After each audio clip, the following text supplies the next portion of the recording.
Part 4 में हम देख चुके हैं जीसाओ को केसी को हक करते देख मिस्टर सू जेलस था। आगे हम देखेंगे।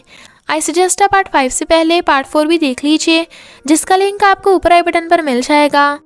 अगर आपको मेरी वीडियोस अच्छी लगती हैं तो लाइक और शेयर करना, और हाँ, कमेंट कर ज़रूर बताना। और ऐसी ही नई नई लेटेस्ट वीडियोस देखने के लिए हमारे चैनल को सब्सक्राइब भी कर देना। पार्ट 5 में हम देखते हैं मिस्टर सू केसी को अपने साथ चलने को कहता है, पर जीसाओ कहता है केसी तुम्हारी स्लेव नहीं है। मिस्टर सू कहता है केसी ने मेरे लिए 24 घंटे का कॉन्ट्रैक्ट साइन किया है। केसी मिस्टर सू को कहती है मुझे फील हुआ कि तुम गुस्से में थे। क्या तुम इसलिए गुस्से में थे क्योंकि किसी और ने मुझे हक किया? तुम ऐसे मेरी केयर मत किया करो, वरना लोग हमें गलत समझेंगे। वो कहता है तुम्हारा तो इसमें फ़ायदा है, तुम अपने एक्स बॉयफ्रेंड से बचने के लिए मुझे एज ए शील्ड यूज़ कर सकती हो। वो कहती है ये अच्छी बात नहीं है। वो कहता है अगर ये सही नहीं है तो अपना ध्यान सही से रखो, मेरे इमोशंस को अपने फालतू के रिलेशनशिप में वेस्ट मत करो। रात में केसी सोते हुए मिस्टर सू के पैर को एक वायर से कनेक्ट कर बाहर एंटीना लगा देती है, ताकि जब बिजली गिरे तो उसका असर मिस्टर सू पर हो, जिससे उनकी इमोशन और पेन ट्रांसफ़र हो जाए। मिस्टर सू को उसकी बेवकूफ़ी पर गुस्सा आ रहा था, पर तभी बिजली कड़कने लगती है तो वो डर के मारे मिस्टर सू की गोद में चढ़ जाती है। वो उससे दूर हो रहा था, पर वो उसके करीब हो रही थी। वो कहता है अगर हम एक्सचेंज ना भी कर पाए तो कम से कम तुम मुझे मेरे इमोशंस बता तो दोगी।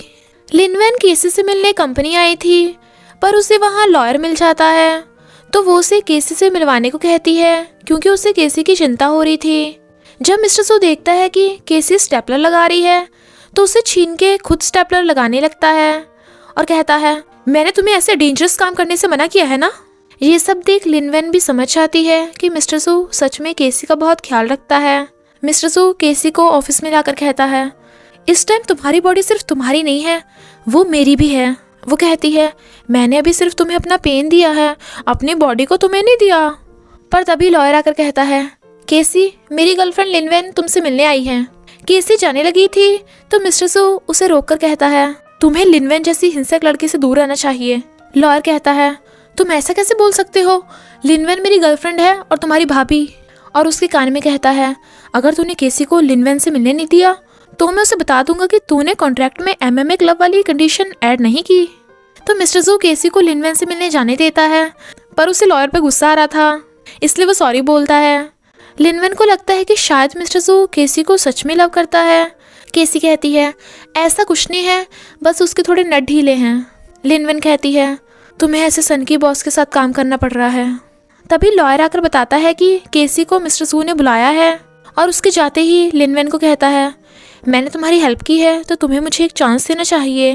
वो मना करती है तो वो कहता है तुम्हें केसी की इतनी केयर है, कहीं तुम्हें लड़कियों में इंटरेस्ट तो नहीं? वो गुस्से से उसकी टाई पकड़ खींच लेती है, पर दोनों करीब होने से नर्वस थे। लॉयर उसे आज रात मिलने बुलाता है तो वो कहती है हाँ ठीक है, मुझे नाइट में फाइट करना ज़्यादा पसंद है। तो वो डर के मारे उसे कल लंच पे आने को बोल देता है। मिस्टर सू केसी को कोई भी काम नहीं करने दे रहा था, पर केसी उसे बिना बताए ही वुडेंग से मिलने चली जाती है।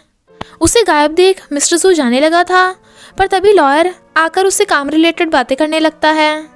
रात में खाना बनाते टाइम केसी के हाथ में गरम गरम खाना गिर गया था, जिसका पेन मिस्टर सू को होता है, तो वो आकर उसे उसकी चोट दिखाता है। केसी शर्मा जाती है और उसे सूप टेस्ट करवाती है, और खुद भी उसी से टेस्ट करने लगी थी, पर मिस्टर सू कहता है तुमने मेरे जूठे से टेस्ट कर लिया, तुम्हें हाइजीन की बिल्कुल परवाह नहीं, इसे अभी धो। नेक्स्ट डे केसी को पता चलता है कि मिस्टर सू ने कंपनी में नया रूल बना दिया है कि पीरियड्स के टाइम पे फीमेल एम्प्लॉयज़ 3 दिन की छुट्टी ले सकती हैं। तो केसी बहुत खुश होती है, पर उससे गलती से मिस्टर सू के ऊपर पानी गिर जाता है, तो वो सॉरी बोलती हुई पानी साफ करने लगी थी, पर जब वो उसे टच करती है तो मिस्टर सू को लगता है कि वो जानबूझकर उसे टच कर रही है। वो गुस्सा हो जाने लगी थी, पर मिस्टर सू की गोद में ही गिर जाती है। दोनों एक दूसरे को देखने लगे थे, पर लॉयर के आते ही केसी एकदम झटके से उठ जाती है, और सबके सब ऐसे प्रिटेंड करते हैं जैसे कुछ हुआ ही ना हो। जीसाओ से युंजू के चोट लगने का पता चलते ही केसी युंजू से मिलने आती है, पर युंजू केसी को गुस्से से कहती है मैं जीसाओ को लाइक करती हूँ, पर वो हमेशा तेरी फिक्र करता है, तो मैं चाहती हूँ तू उससे दूर रहे। केसी सैड थी, इसलिए रनिंग करने जाना चाहती थी। पहले तो मिस्टर सू उसे रोकता है, पर फिर वो उसके साथ ही रनिंग कर रहा था। एक बाइक वाला केसी को टक्कर मारने वाला था, पर मिस्टर जू केसी को अपनी तरफ खींच के बचा लेता है। पर उसके पैर में मोच आ गई थी, जिसका पेन मिस्टर जू को हो रहा था। इसलिए मिस्टर जू उसे अपने कंधे पे टांग कर लेके जाता है। वो जैसे ही स्नैक्स बाय करने के लिए उठती है, पर मिस्टर जू को पेन में देख सॉरी बोलती है, तो मिस्टर जू ही उसके लिए स्नैक्स लेकर आता है। केसी को कोल्ड मिल्क से एलर्जी थी, इसलिए वो उसे पीने को दे देती है। पर तभी उसे फील होता है कि मिस्टर जू खुश हो रहा है, पर वो मानने के लिए तैयार ही नहीं था। और वो खुश किस बात पे था, ये आप कमेंट में लिख के बताइए। मिस्टर जू एक फेमस राइटर से मिलने जा रहा था, पर वो केसी को बाहर ही वेट करने को कहता है। पर वूडोंग को मिस्टर जू का प्लान बताने के लिए वो जानबूझकर अपने पैर में चोट मार लेती है, जिसका पेन मिस्टर जू को होता है। इसलिए वो उसे प्यार से पकड़कर अंदर लेकर आता है, पर वो उसे फिर भी गेट पे ही वेट करने को बोल देता है।